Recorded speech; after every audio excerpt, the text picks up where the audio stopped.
Mana yang baik dan mana yang buruk. Langsung saja anggota KPPS Limas siap untuk disumpah? Ya. Oke, alhamdulillah. Bismillahirrahmanirrahim. Demi Allah.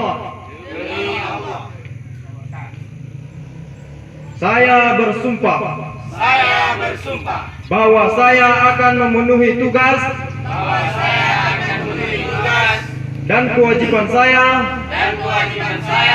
sebagai anggota KPPS dan petugas ketertiban TPS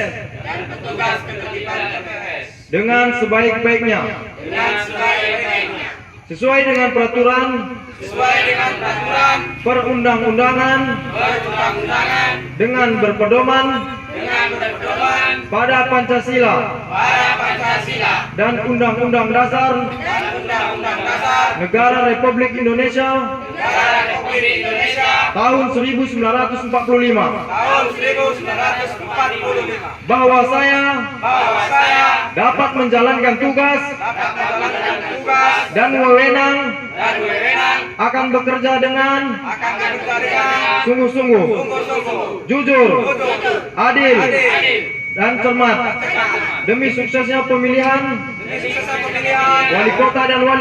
wali kota dan wakil wali kota sebelum salam tahun 2018. Tegaknya demokrasi dan keadilan serta mengutamakan kepentingan negara Kesatuan Republik Indonesia daripada kepentingan pribadi atau golongan. Selesai. Assalamualaikum warahmatullahi taala wabarakatuh.